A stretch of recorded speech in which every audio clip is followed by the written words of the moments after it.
Hello, welcome to the YBNB show. Those of you who follow us already know that we run it 3 times a week, Monday, Wednesday, Friday. And Mondays we look at body, Wednesdays we look at things to do with mindset, and Fridays we look at things to do with business. Very often they're linked together as well, as you'll see when I come onto this subject. So I was going to have a guest on about this today, but they couldn't do it in the end. So you've got me talking about something that I think is very relevant, whether you are an employer who's hiring or, promoting people within your business, or even, looking to start a business and getting your first team together. But also it's very relevant for those of you who are looking to go for an interview, to get a new job, and think about what might be required and what might swing it for you if it's, hot competition to get that new position. When you look at what's required for a job, or when you look at what you're requiring as an employer, obviously it will go without saying that you're looking for certain levels of expertise and skill sets, of course, maybe qualifications and numbers of years of experience and things like that. But nearly always, I'm aware from personal experience, but also the evidence backs this up, that the final selection will come down much more to a cultural fit, which in turn means the values of an individual, the values of a company and the values of an individual. So what do we mean by values? Someone was mentioning it this morning, actually, and it reminded me that this does need deciphering. So what I'm going to do is go through what I think are the 7 key values that both employers and applicants should pay attention to. And for each one, I will tell you what the value is behind the value, if that makes sense. So how can you tell, for example, if someone is innovative? And that's what I really want to explain. And I'm going to do it, each one, I've got 7, there are more obviously, but each one I will talk about it from the perspective of, firstly, the hirer, the employer, and secondly, the applicant, the employee. So first one is positivity. When you look at a job description, or when you're putting one together, you would normally want someone who's positive. And I actually have put all of these down because these are the things that are my values as well. In fact, I'll tell you what the top 7 are first of all. Positivity, focus, innovation, speed, determination, hard work, and a generally happy demeanor. So that's the top 7. So, how can you tell that really? Whether that does exist within a company, or even whether that exists within an individual, because in an interview situation, everybody can say, yeah, that's me. I'm very focused. I'm very innovative.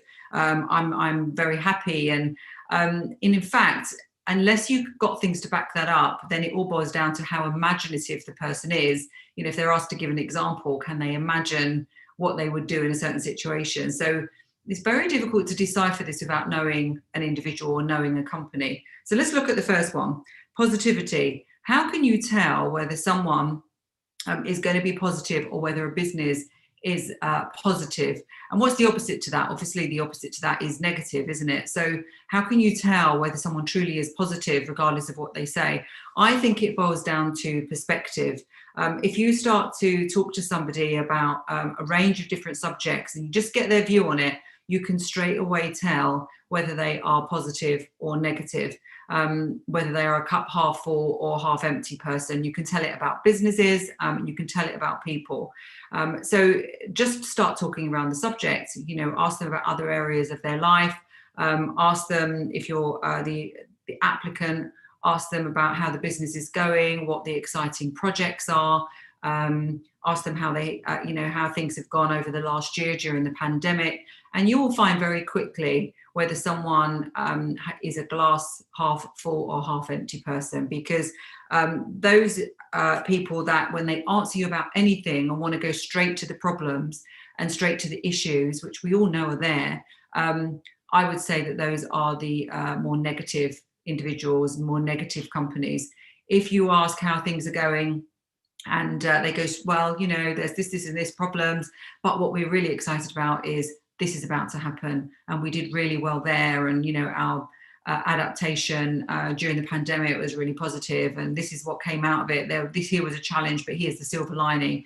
That's how you can tell whether positivity exists either in a company or in an individual. And for me, that's so important because as I think Henry Ford said, if you believe you can, you can. And if you believe you can't, you can't. So positivity for me is a number one trait in a business or an individual. Right. Second thing that we all want as employers and as individuals as well is the ability to focus. We want focus. Now, how can you tell if someone is focused? Because they may say to you, yeah, we're very focused around here. But how do you know? Well, you have to dig a bit more deeply and you have to ask about specific goals. You have to see if there is any clarity around a company, in someone's knowledge of the company goals and everything surrounding that, or an individual's knowledge of their goals, maybe their professional goals, their personal goals. So having focus can only come if you are clear on what it is you're trying to achieve, because otherwise, there is a lack of focus. So asking about goals, asking about milestones, asking about, priorities, that is all going to indicate to you how focused a business or an individual is. So focus is absolutely key. But again, there's a value behind the value, if that makes sense. The third thing is innovation. So if you are interested in either being an innovative company or hiring an innovative person, then of course, again, you can say to someone, look, are you interested in innovation? How innovative are you? And they can go, yeah, we're very innovative. Oh yeah, we're always looking at innovation. So they can say that. But how do you actually determine whether that is the case, particularly if you're talking to an individual? Well, again, you have to sort of ask around the subject. And the only way that you can tell if someone or a business is properly innovative is to see how knowledgeable they are about what's going on outside of their immediate vicinity, their immediate arena of interest. So a business that is innovative will have a tremendous awareness of what's going on outside that business. They will know not just about the wider area of their own business, but they will know about their competition, who the competition are, how they're performing, and they will know about economic events that are taking place, which are going to impact the things that they do in their business now and in the future.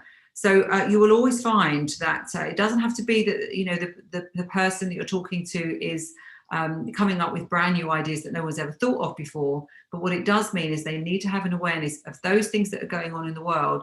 But secondly, not just a reader of the FT, but secondly, being able to join the dots to connect, well, if that is happening, that could have an impact on my business. That could provide a new opportunity, or it could actually herald the decline of a marketplace. So talking more deeply to someone about,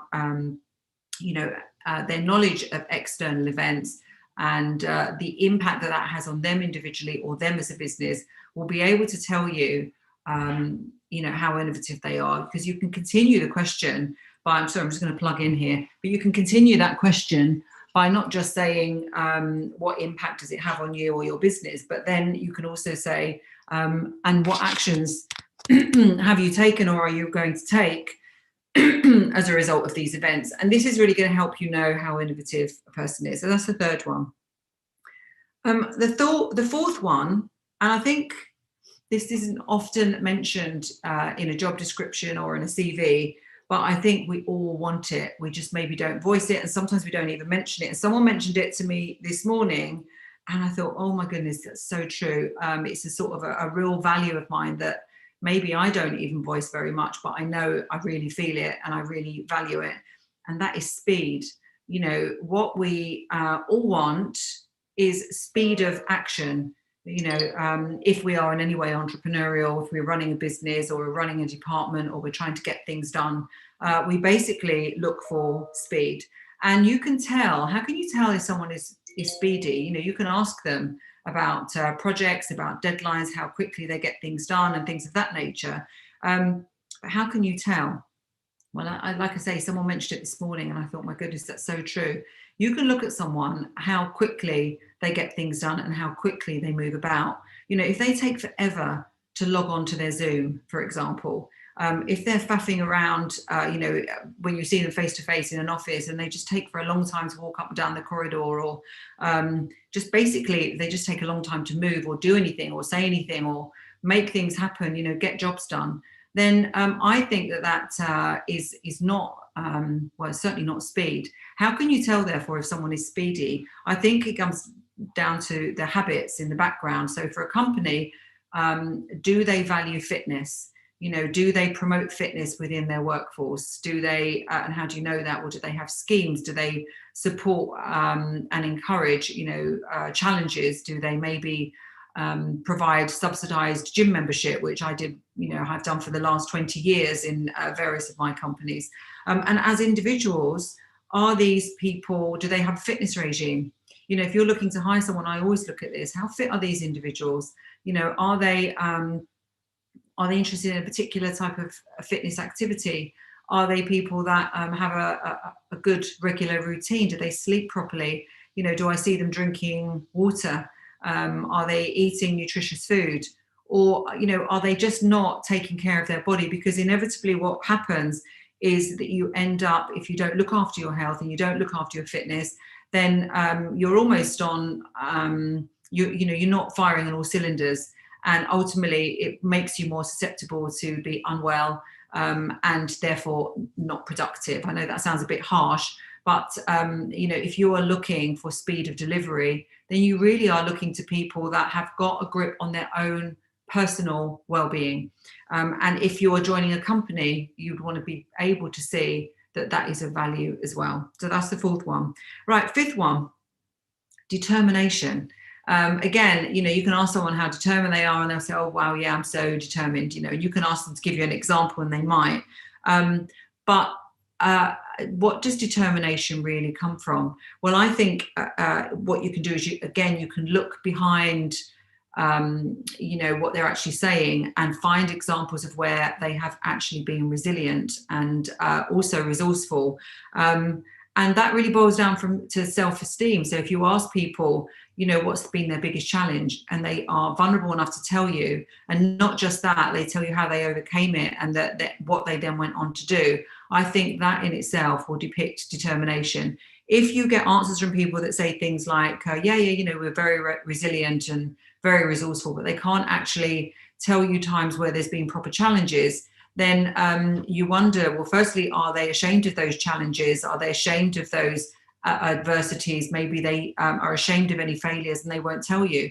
Well, anybody who is ashamed of any type of failure and won't tell you, I think that must mean that they are fearful of failure. And if they're fearful of failure, what does that mean? That means that they'll avoid it at all costs, and that means, therefore, that they're not necessarily prepared to go all in and really try to achieve something. So it will mean that you would question, I think, their resilience. So you want really for people to be able to tell you what the challenges have been, maybe even what failures they've had and how they've overcome it. And the fact that they're still then standing there able to tell you that and to go again and to try again means, I think, that you can really see determination in an individual. That's number 5. Right, number 6, again, should go without saying, but it's always mentioned, hard work. And I think we've all come across people that who work at a tremendous pace, and they don't think anything of it. And then you get others who sort of just constantly telling you how hardworking they all are, how they work so hard, and yet they're not really that productive. So I think, again, when you talk about hard work, you have to ask more questions to look behind that to see what that really means to them. Because for me, hard work really comes from mindfulness and a sense of what the business is there to do. So, you don't want hard work for hard work's sake, do you? You don't want somebody who's got to dig a hole digging it in the wrong place. You don't want someone who's got to build a house, not worrying about the foundations and, working tremendously hard to start doing the bricklaying without the foundations, just to try and create a basic analogy there. So yes, we want hard workers as employers, and yes, we want to be in a business where hard work is valued, of course, but there has to be a purpose behind it. It has to be mindful hard work.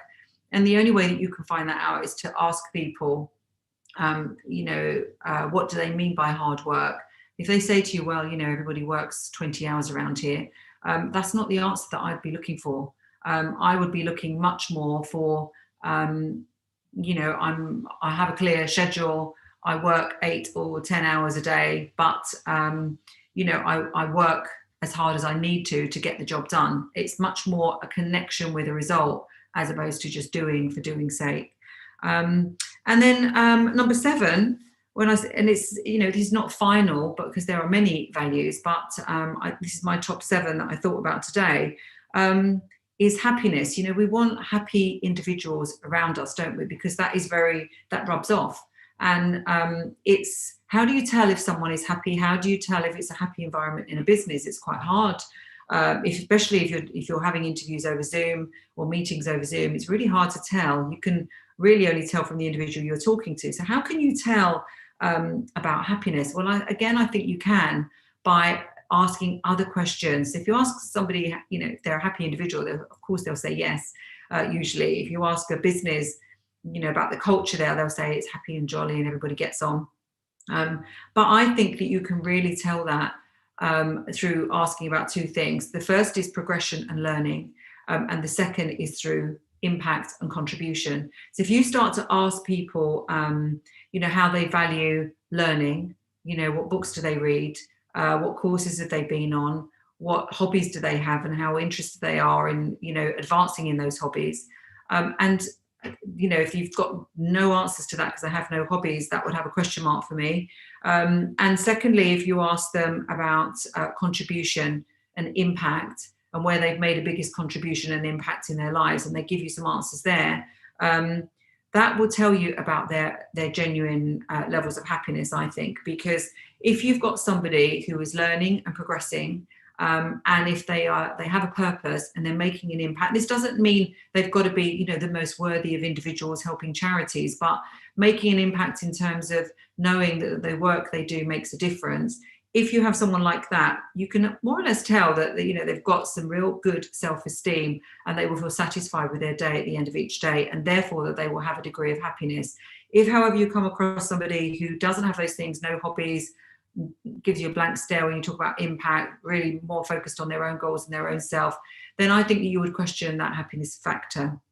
So I hope that's been of use. That's a nice short one for today, but it is, when we talk about values, it's easy to take them at face value. But what I wanted to do here was to demonstrate to you that you can get behind what's being said. You can ask more questions, and then you can really find out about someone's values. And in fact, what I hope as well as a takeaway from this little talk is you can find out what your own values are as well. Because if you think about what you really love in someone, or if you think about what you really don't like or what irks you in someone, you very quickly can from there decipher what your own values are. So maybe that's a nice thing to do today if you haven't already. Hope that's helpful. Lovely to see you, and hope you have a great weekend, and I'll talk to you next week. Bye-bye.